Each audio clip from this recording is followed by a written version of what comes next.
My child, I want to speak to you today about something you have almost stopped believing in. Not because you decided to stop believing in it, but because life has pressed against it for long enough, and quietly, without you fully noticing, the believing became harder. The hope became more guarded. The vision that once felt like it was written in fire across the interior of who you are began to feel like something you may have imagined, something that belonged to a younger version of you, a version that had not yet encountered the specific weight of the specific years that have brought you to this moment. I want to speak to you about your purpose. Not purpose in the broad, abstract, inspirational sense that sounds beautiful and fades quickly. Not the kind of purpose that is easy to believe in when everything is going well and the momentum is there and the evidence is cooperating with the vision.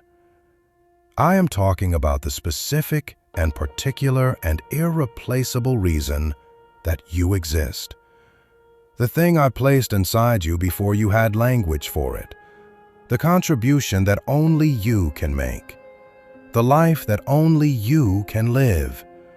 The specific shape of impact that was woven into you before the world began its work of convincing you it was not real. That purpose has not been canceled. I need you to hear that clearly, because something in you has begun to believe that it has. And I am here today, in these words, at this specific moment of your specific life, to dismantle that belief with the truth that has always been true and will always remain true, regardless of how the evidence has looked. I know what the journey has looked like.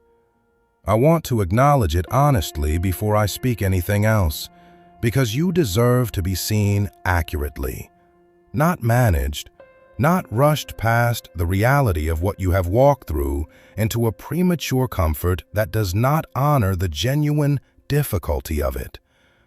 There was a time when the sense of purpose felt clear, when you knew, at least in some form, what you were made for, when the vision was alive and the energy was present and the direction felt real, even if the path was not fully mapped. That time was real. The clarity you felt was not imagination. The sense that you were made for something significant, something specific, something that mattered, that was not wishful thinking. That was me. That was the echo of what I placed in you making itself known.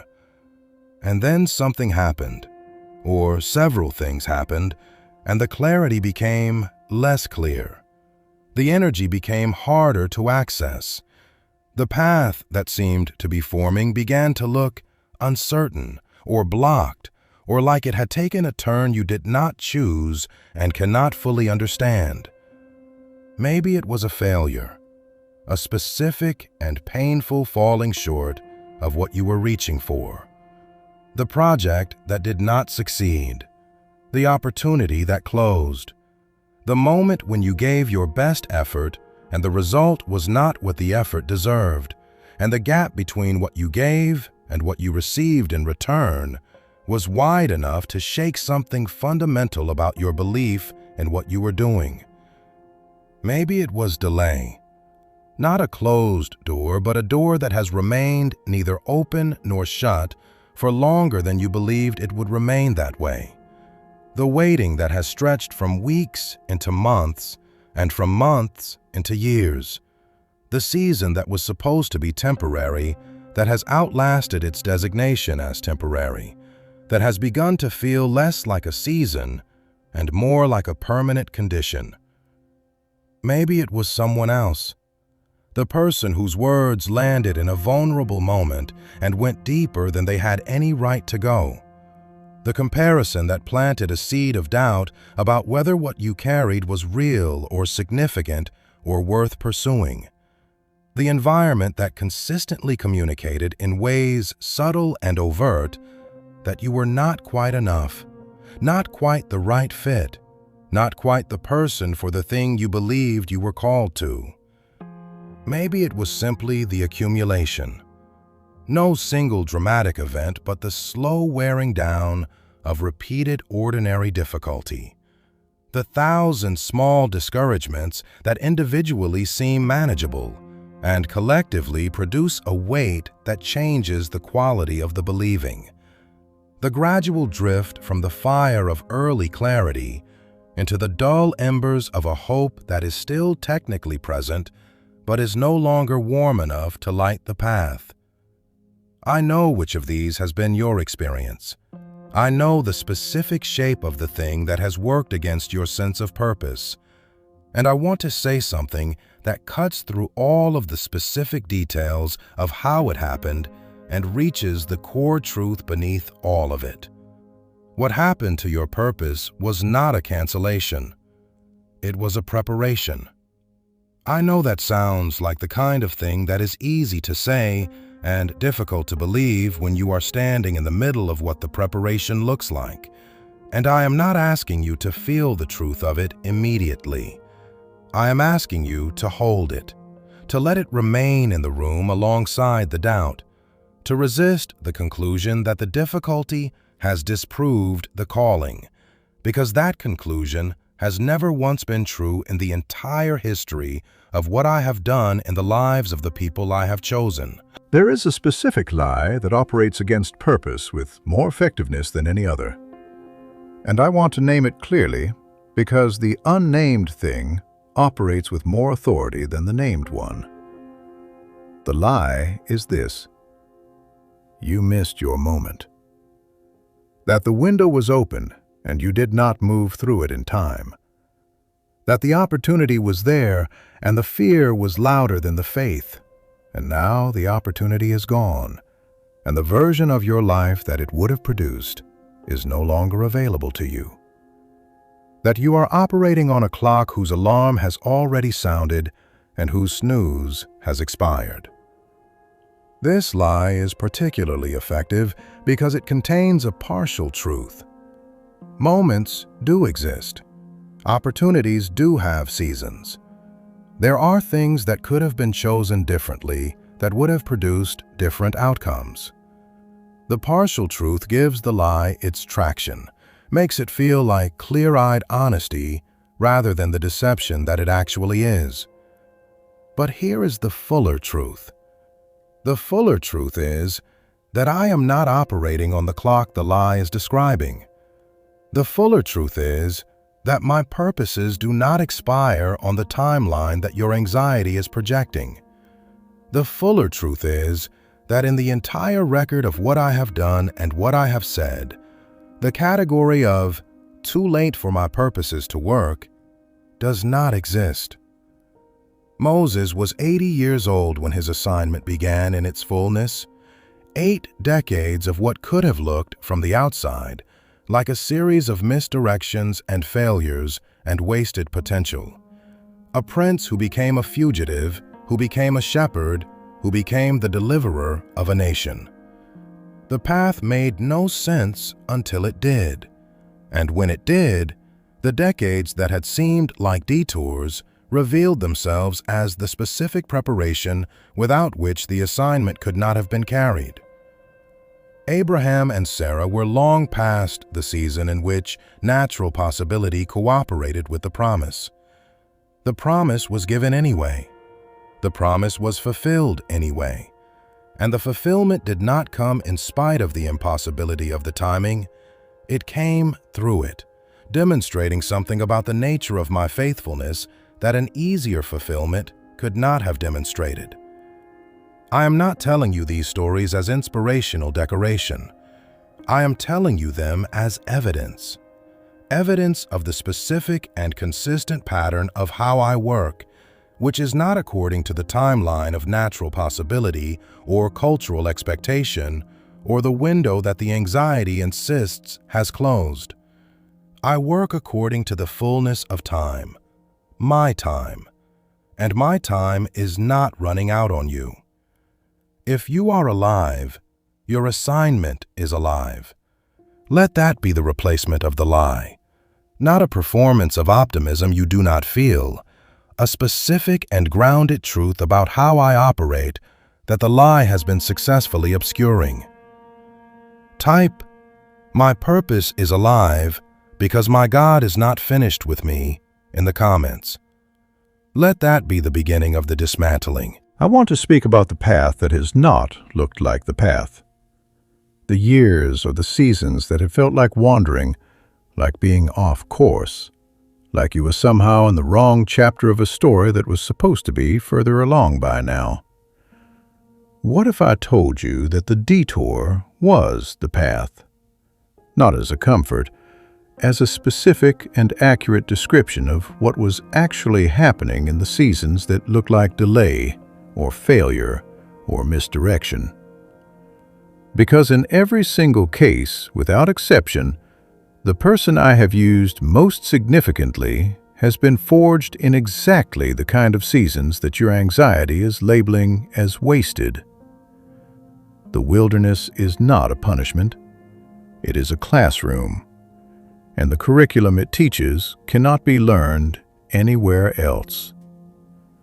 Joseph spent years in a pit and in a prison.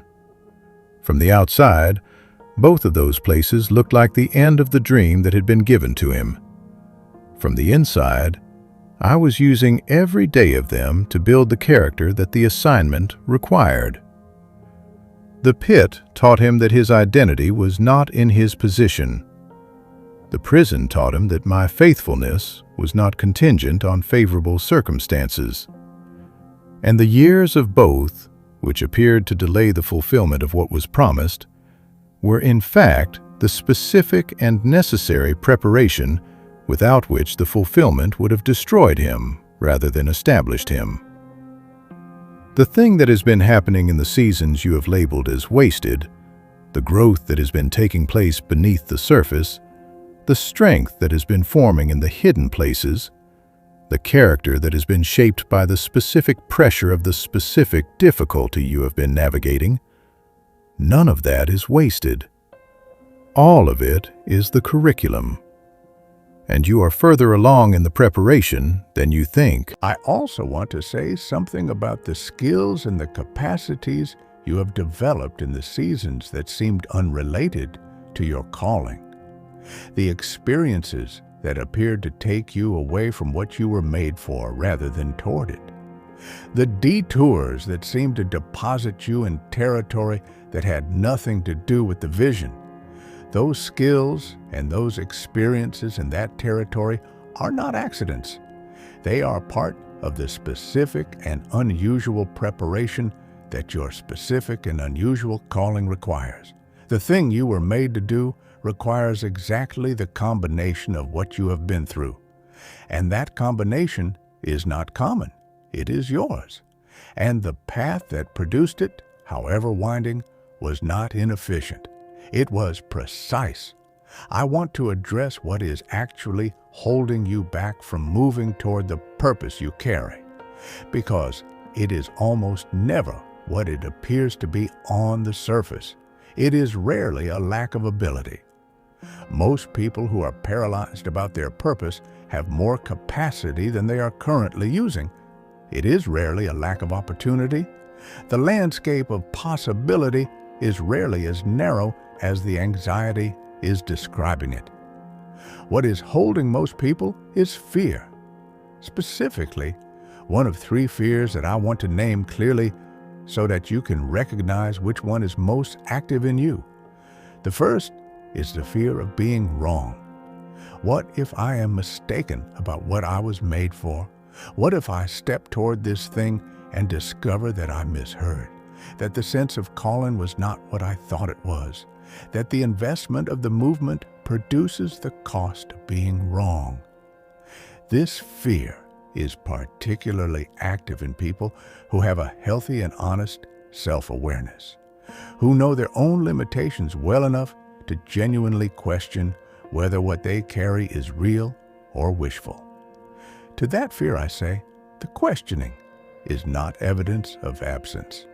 The person who carries a genuine calling and never questions it is the one I am less certain about, The questioning, brought honestly to me rather than allowed to spiral into paralysis, is the beginning of the discernment that leads to genuine confidence. The second is the fear of not being enough. What if the calling is real, but I am not the person who is capable of fulfilling it? What if the gap between what is required and what I am is too wide to be bridged by anything I can bring to it? To that fear I say, you are right. The gap is real, and it is precisely why I gave you the calling and not someone who could accomplish it in their own strength. The calling I give is always larger than the person I give it to on purpose, because the gap is the space where my strength operates, where my sufficiency is made visible in the context of your insufficiency. The person who is exactly capable of their calling does not need me for it. The person who is genuinely not enough for their calling, who knows it and brings it honestly to me, is the one through whom I can do what only I can do. The third fear is the fear of what others will think, the exposure that comes with moving toward the thing you carry, with making visible the belief that you were made for something specific and significant. The vulnerability of stepping toward the calling in front of people who may not see it yet, who may question it, whose opinions about your choices carry weight in your interior. To that fear I say, the calling was not given to you by the people whose opinion you are afraid of, and it will not be fulfilled or canceled by them. Their assessment of what you carry is not the authoritative word on what you carry. I am. Which of these fears is most loud in you today? Name it. Bring it to me honestly. Let the naming begin the loosening of its hold. I want to speak practically now, because purpose is not found through prolonged waiting in passive hoping. It is found through a specific quality of movement, not the frantic, urgent movement of someone who believes they are running out of time. The steady and obedient and one step at a time movement of someone who knows that the one who called them is walking ahead of them and that the path will be visible enough for the next step, even when it is not visible all the way to the horizon. Here is what moving forward looks like in the practical texture of your days.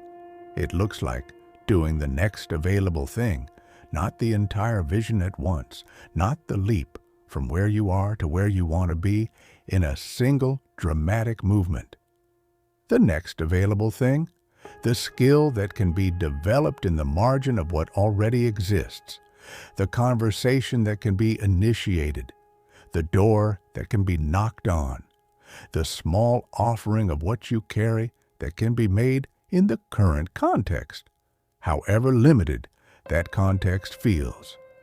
The person I am calling you toward did not arrive at the fullness of the assignment in a single step. They arrived through the accumulation of steps, each of which was available, each of which moved them incrementally toward what they were made for. It looks like stewardship of what you have been given rather than mourning of what you have not. The calling you carry requires you to be faithful with what is currently in your hands, the gift that is currently in operation, however partially, however in a smaller context than the vision describes. The faithfulness in the current context is what positions you for the expanded one.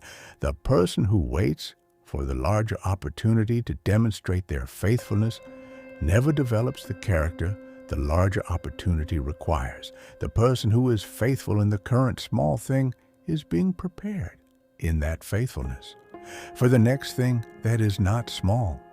It looks like community. You were not designed to find or fulfill your purpose alone.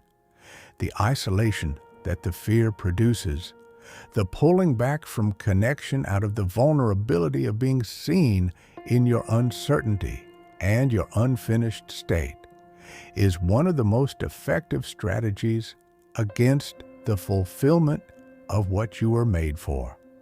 The people I have placed around you, the connections that already exist, and the ones I am preparing to bring into your path are not incidental to the purpose. They are part of it. They carry pieces of the picture you cannot see from where you are standing. They carry encouragement in the moments when the internal supply is insufficient.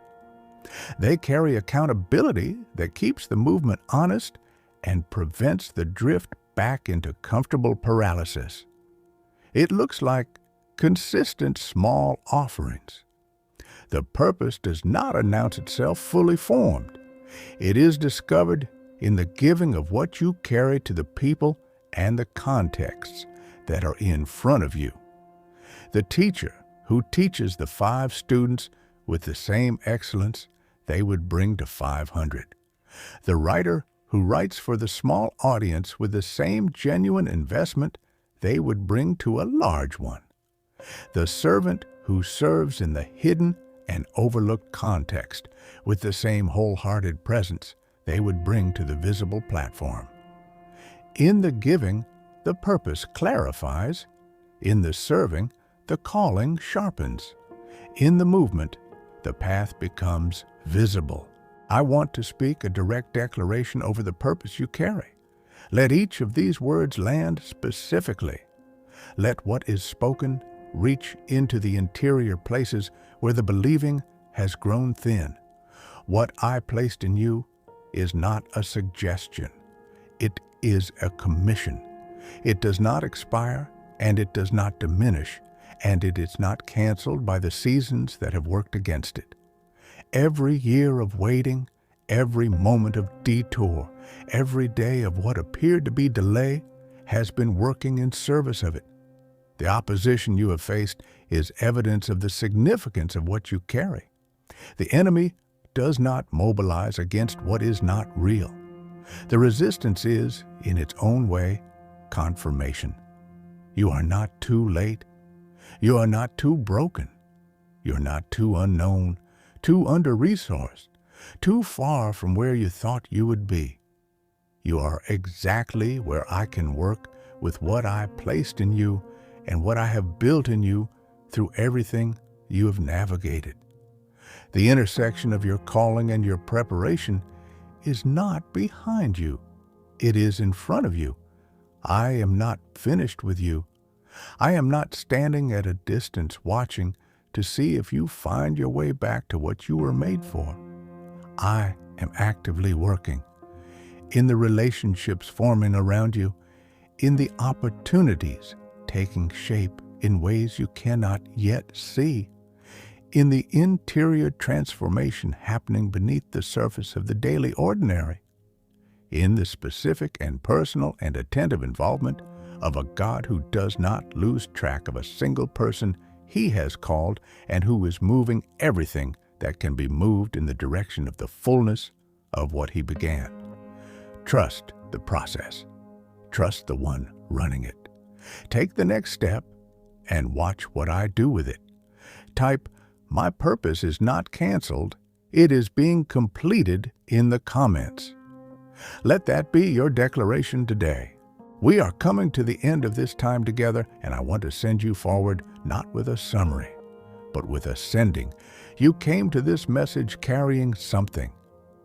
A question that has been open for longer than feels sustainable. A dream that has been deferred for longer than you planned to hold it. A sense of calling that has been tested by the gap between the vision and the current reality of your life. I want you to leave with something different in that place. Not the resolution of every question, not the sudden clarity of the full path, but a settled and genuine and renewed conviction that what I began in you has not been abandoned, that the purpose I placed in you is as alive as the day I placed it, more refined by the pressure it has survived, more ready to emerge into its fullness, because of, rather than in spite of, everything that has worked against it. The journey ahead will still require faith. It will still require the patience that does not come naturally. It will still require the one step at a time movement toward things that are not yet fully visible. But you will take those steps as someone who knows something today that they perhaps knew less clearly before they received these words. You are called. You are prepared. You are seen. You are not behind. And the one who called you is faithful to complete what he began. Go forward. The purpose is waiting, not in some distant and unlikely future, but in the very next faithful step available to you. Take it. I will meet you there. Type "I am stepping into my purpose" from this day forward in the comments as your final declaration. And if this message has strengthened you and helped you see your path clearly, like, subscribe, and share it so others can receive it at the right time.